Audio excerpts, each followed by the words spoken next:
नमस्कार प्यारे दोस्तों, ધોરણ 12 ફિઝિક્સ ચેપ્ટર નંબર 4 માં આગળ જઈએ। ઓકે, ચાલો તો લાસ્ટ ટાઈમ આપણે સોલેનોઇડ વિશે અભ્યાસ કર્યો તો આજે ટોરોઇડ ની વાત કરવી છે। લેક્ચર ક્રમ બાય ક્રમ જોતા રહેજો।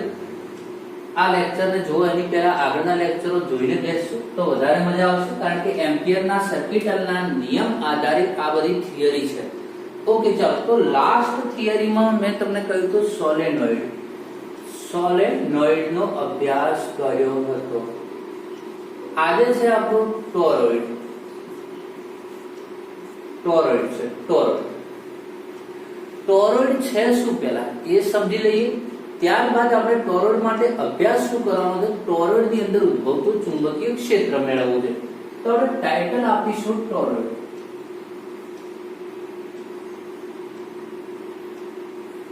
टोरॉइड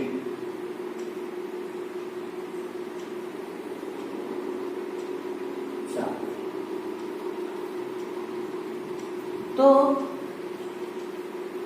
टोरॉइड છે શું પેલા બેઝિક સમજી લઈએ। આ હતો આપણો સોલેનોઇડ, એટલે મેં કહ્યું ભાઈ આગળના લેક્ચર જોઈ તમે આને સ્ટડી કરશો તો જ ખબર પડશે।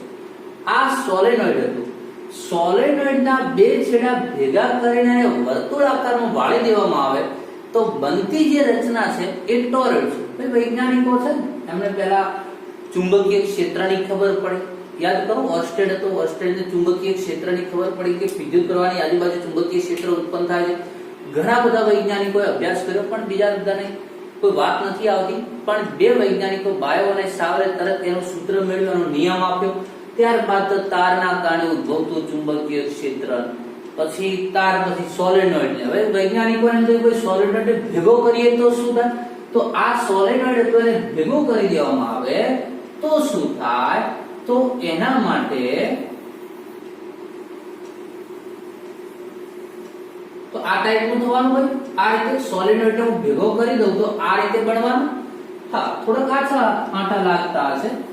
ચાલો તો આમ સોલેનોઇડના બે છેડા ભેગા કરી દેવામાં આવે અને જે રચના બને, હાલ કોઈ ડ્રો ના કરશો, આ તો રફ આકૃતિ છે, તો આવી જે રચના હોય એને શું કહેવામાં આવે છે, ટોરોઇડ કહેવામાં આવે છે। સોલેનોઇડના બે આંટા વાળીને ભેગા કરી દો તો બનતી રચનાને ટોરોઇડ કહીશું। ઓકે, હવે આ ટોરોઇડના અંદરના ભાગે ચુંબકીય ક્ષેત્ર નક્કી કરવું છે। હવે તો એવું નથી હોતું કે ટોરોઇડ બનાવવામાં આવે એટલે પહેલા સોલેનોઇડ બનાવવાનું, પછી એના બે છેડા ભેગા કરવાના, પછી વાળી દેવાના, એવું કામ નથી કરવામાં આવતું, ડાયરેક્ટ ટોરોઇડ જ બનાવવામાં આવે। હવે તારને વર્તુળાકારે વીંટાળવાનો છે, કોઈ સપોર્ટ જોઈએ, એટલે કોઈ અવાહક એક રિંગ લેવામાં આવે, એક અવાહક રિંગ લેવામાં આવે છે। ધારો કે આવી કોઈ એક અવાહક રિંગ લે અને એના ઉપર આ રીતે આંટા વીંટાળી દેવામાં આવે તો તમે જો ટોરોઇડ બની ગયું કે નહીં ભાઈ।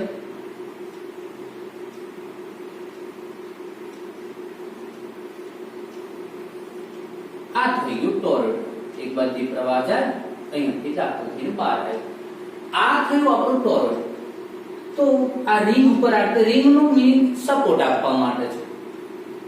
આ ટોરોઇડ છે, આ ટોરોઇડ માટે આપણે ચુંબકીય ક્ષેત્રનું સૂત્ર નક્કી કરવું છે। ચુંબકીય ક્ષેત્ર મેળવવા માટે આપણે એમ્પિયરના સર્કિટનો નિયમ છે, B ડોટ બંધ સંકલન B dot EL =μ0I। B એટલે જે લૂપ લીધું તે લૂપ ઉપરનું ચુંબકીય ક્ષેત્ર, dl એટલે લૂપ જે લેવાના છે એમ્પિરિયન લૂપ એનો ખંડ છે, યાદ કરાવી દો। I એટલે લૂપમાંથી પસાર થતો કુલ પ્રવાહ છે, આની આપણે ચર્ચા કરી છે। ચાલો, કોઈ પણ થિયરીની શરૂઆત એવી રીતે થાય, આકૃતિનું વર્ણન અને ત્યારબાદ ગણતરી।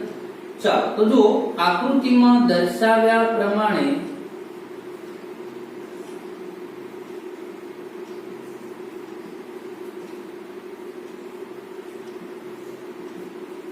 એક ટોરોઇડ દર્શાવ્યું છે। આકૃતિમાં દર્શાવ્યા પ્રમાણે એક ટોરોઇડ અથવા આકૃતિમાં એક ટોરોઇડ દર્શાવ્યું છે। આકૃતિમાં એક ટોરોઇડ દર્શાવ્યું છે. અહીં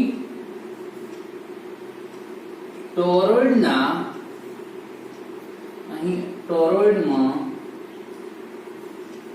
કુલ n આટા છે અને દરેક આટામાં I પ્રવાહ વહે છે.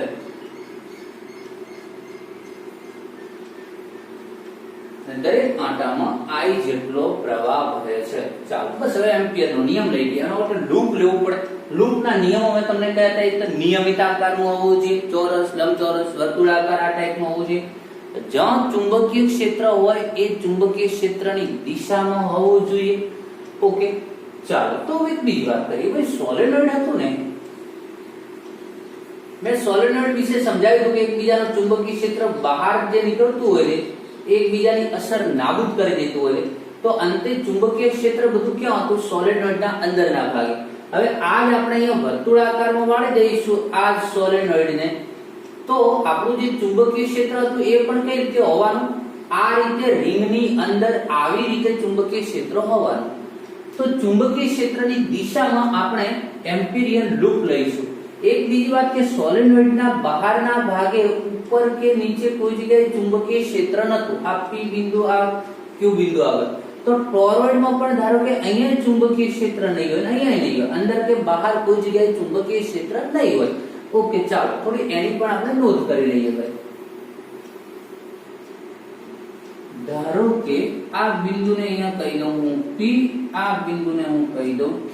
તો આપણે કહીશું P અને Q બિંદુ આગળ કોઈ ચુંબકીય ક્ષેત્ર નથી. અહીં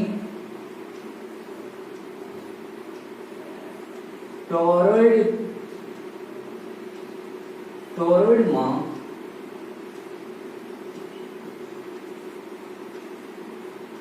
ચુંબકીય ક્ષેત્ર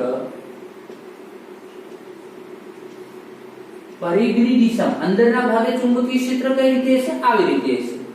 અહીં ટોરોઇડમાં ચુંબકીય ક્ષેત્ર પરિઘની દિશામાં સમાન હોય છે, પણ ટોરોઇડની બહાર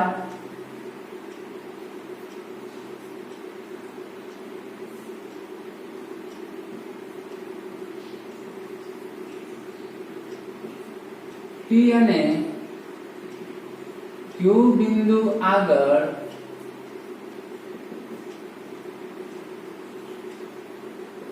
ચુંબકીય ક્ષેત્ર હોતું નથી. અહીંયા બહાર કોઈ ચુંબકીય ક્ષેત્ર નથી, કારણ કે જેમ સોલેનોઇડ નું અંદર હતું, સોલેનોઇડ વાળેલો છે, ટોરોઇડ એક વર્તુળાકારમાં વાળેલો સોલેનોઇડ છે, તો એ પણ એક બહાર નીકળતી આ ચુંબકીય ક્ષેત્રનો એક બીજી રીંગો બહાર નીકળતા ચુંબકીય ક્ષેત્રનો નાશ કરશે. એટલે બહારના ભાગે ચુંબકીય ક્ષેત્ર નથી મળતું. કોઈ ચુંબકીય ક્ષેત્ર P અને Q બિંદુ આગળ નથી. કહેવાનો મતલબ નથી કોઈ અંદરના ભાગે ચુંબકીય ક્ષેત્ર, નથી કોઈ બહારના ભાગે. હવે લઈ લઈએ એમ્પિરિયન લૂપ.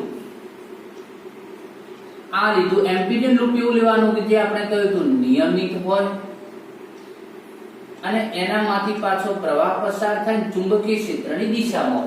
તો જો ચુંબકીય ક્ષેત્ર પણ પરિઘની દિશામાં, જ્યાં જ્યાં આપણો પરિઘ હતો ત્યાં ચુંબકીય ક્ષેત્ર હતું, ત્યાં આપણે લૂપ લઈ લીધું.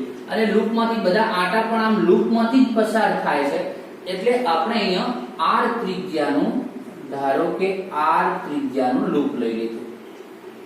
આ ટોરોઇડ છે એની અંદરની ત્રિજ્યા, આને બે ત્રિજ્યા હોય, ટોરોઇડ ને બે ત્રિજ્યા હોય. આને કહેવાય અંદરની ત્રિજ્યા, આને કહેવાય બહારની ત્રિજ્યા. તો ધારો કે આ છે આપણી અંદરની ત્રિજ્યા r1, આ છે આપણી બહારની ત્રિજ્યા r2 અને લૂપની ત્રિજ્યા r છે. કોઈ ચુંબકીય ક્ષેત્ર હોતું નથી. હવે ચાલો હવે અહીંથી ગણતરી સ્ટાર્ટ કરીએ. અધર પેરેગ્રાફ અહીં આકૃતિમાં દર્શાવ્યા પ્રમાણે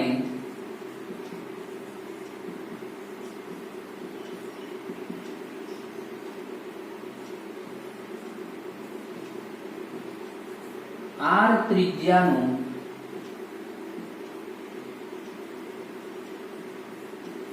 એમ્પિરિયન loop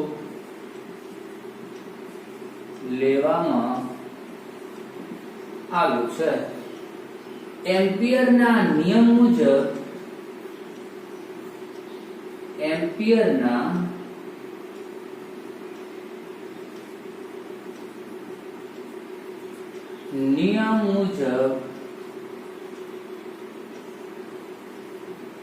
B dot dl is equal to mu 0 I.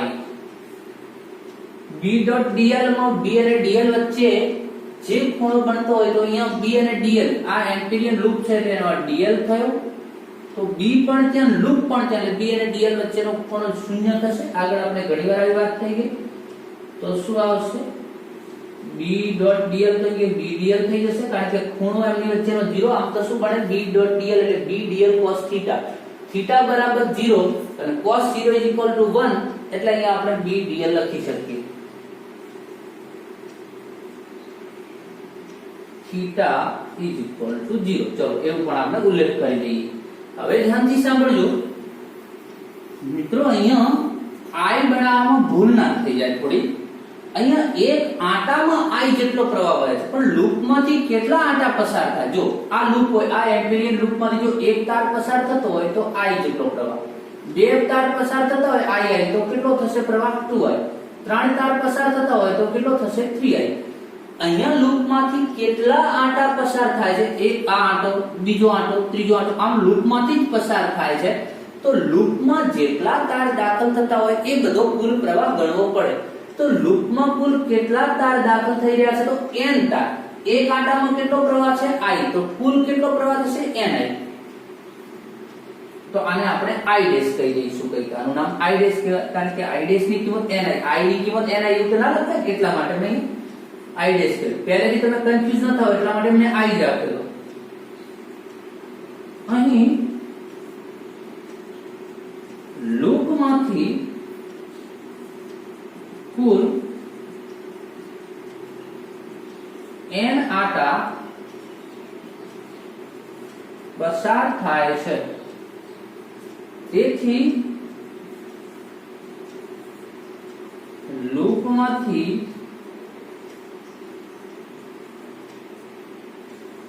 પસાર થતો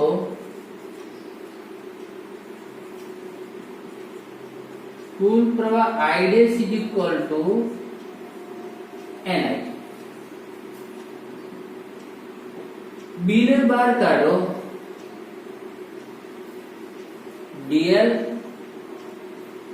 mu 0 I dash is equal to ni. dl સંકલન dl એટલે નાના આ બધા જ ખંડોનો સરવાળો લૂપના. તો લૂપની લંબાઈ જેટલું થઈ જશે. કેટલો થશે લૂપની લંબાઈ? 2πr is equal to mu 0 ni. આપણે તો b શોધવા માટે જ નીકળ્યા છે. તો b is equal to શું થશે? mu 0 ni upon 2πr. આ કયો આમ તો આપણું સૂત્ર. પણ યાદ કરો કે કુલ જે સંખ્યાઓને આપણે કેપિટલ વડે દર્શાવતા હોય છે, એકમ લંબાઈ દીઠ હોય એને આપણે એક સ્મોલ અક્ષરમાં દર્શાવીએ. તો અહીંયા આ n એટલે કુલ આંટા અને આ 2πr એટલે જો n એટલે સોલેનોઇડના કુલ આંટા અને 2πr એટલે સોલેનોઇડની કુલ લંબાઈ. તો કુલ આંટા ભાગ્યા લંબાઈ એટલે શું થયું? એકમ લંબાઈ દીઠ આંટાની સંખ્યા. તો શું થઈ જશે? જ્યાં n upon 2πr is equal to small n. લખી દેજો એકમ લંબાઈ દીઠ આંટાની સંખ્યા છે. કેમ આવું લખ્યું એની ખબર પડે કે એકમ લંબાઈ દીઠ થાય છે એટલા માટે સ્મોલ n લખી શકીએ. તો b is equal to mu 0 આના બરાબર તો શું થઈ ગયું? n અને b is equal to mu 0 ni. નીચે એક સેન્ટેન્સ લખી દીધું જે ટોરોઇડના અંદરના ભાગે ઉદ્ભવતા ચુંબકીય ક્ષેત્રનું સૂત્ર છે. હવે જેને આગળનું લેક્ચર બરાબર સ્ટડી કર્યું છે, જેને યાદ છે ને ખ્યાલ આવી ગયો છે, તો કહો સર આવું તો સૂત્ર મળી ચૂક્યું હતું પહેલા. કોના માટે? સોલેનોઇડ માટે. હા, તો ચુંબકીય ક્ષેત્ર નથી બદલાતું કારણ કે સોલેનોઇડ હતું એ જ સોલેનોઇડને વાળીને આપણે વર્તુળાકાર બનાવીએ છીએ. તો જેટલું ચુંબકીય ક્ષેત્ર સોલેનોઇડમાં હતું એટલું જ અહીંયા ટોરોઇડની અંદર આપણને મળે છે. ફરક એટલો છે, બરાબર ધ્યાનથી સાંભળજો, કે સોલેનોઇડના સૂત્રમાં સોલેનોઇડ માટે હવે એક્ઝામ્પલ માટે થોડું યાદ કરાવી દઉં તો સોલેનોઇડના સૂત્રમાં μ0 માં n શું છે? એકમ લંબાઈની આંટાની સંખ્યા. ઓકે, તો સોલેનોઇડની લંબાઈ 2πr ના આવે પણ સોલેનોઇડની લંબાઈ l આવે અને કુલ આંટાની સંખ્યા n અને લંબાઈ l આવે. તો સોલેનોઇડ માટે સ્મોલ n કેપિટલ N/l આવે. જ્યારે ટોરોઇડની અંદર આપણે કહીએ તો સ્મોલ n એકમ લંબાઈની આંટાની સંખ્યા પણ સ્મોલ n કુલ આંટા ભાગ્યા ટોરોઇડની લંબાઈ અને ટોરોઇડની લંબાઈ 2πr. r એટલે શું? તો તમે કહો લૂપની ત્રિજ્યા. બરાબર છે, અહીંયા થિયરીમાં લૂપની ત્રિજ્યા છે, પણ જ્યારે તમે એક્ઝામ્પલ સોલ્વ કરવા બેસશો ત્યારે તમને ત્યાં લૂપની ત્રિજ્યા છે. કોઈ એમ્પિરિયલ લૂપ તો આપણે ડ્રો કર્યું, ત્યાં ટોરોઇડમાં હોય છે થોડું, તો એ તો તમને ટોરોઇડની અંદરની બહારની ત્રિજ્યા એવું જ આપશે, અથવા તો ટોરોઇડની ત્રિજ્યા લખશે. તો ટોરોઇડની ત્રિજ્યા લખે તોય ચાલે કારણ કે આ અંદરની છે ને આ બહારની છે, એની સરેરાશ કાઢીને અંદરની ત્રિજ્યા. ન આપી હોય, જો તમને ડાયરેક્ટ r ન આપે તો તમે r બરાબર શું થશે? જો આટલા સુધી જે r1, આટલા સુધી r1 છે અને આટલા સુધી r2 છે અને r વચ્ચેનું અંતર છે, તો આપણે લખી શકીએ જ્યાં r બરાબર શું છે? તો r1 અને r2 ની સરેરાશ છે. તો r1 r2/2 છે. બસ આટલું યાદ રાખજો. તો ટોરોઇડના ચુંબકીય ક્ષેત્રનું સૂત્ર B μ0 Ni. n એટલે એકમ લંબાઈ દીઠ આંટાની સંખ્યા. એકમ લંબાઈ દીઠ આંટાની સંખ્યા એટલે કુલ આંટા ભાગ્યા ટોરોઇડની લંબાઈ. તો કુલ આંટા કેપિટલ N અને ટોરોઇડની લંબાઈ 2πr. r શું? તો અહીંયા ભલે લૂપની ત્રિજ્યા પણ એ અંતે ટોરોઇડની ત્રિજ્યા. એ કેટલી થશે? r1 r2/2. r1 અંદરની ત્રિજ્યા, r2 બહારની ત્રિજ્યાની સરેરાશ લઈશું તે. તો કદાચ તમને પરીક્ષામાં થિયરીમાં પણ પૂછી શકે છે, તો બોર્ડ એક્ઝામ માટે. બાકી આનું સૂત્ર બહુ મહત્વનું છે અને કોન્સેપ્ટ તમારો મહત્વનો છે. તો આજના લેક્ચરને આટલા સુધી રાખીએ મિત્રો. મળીએ નેક્સ્ટ લેક્ચરમાં. ચાલો.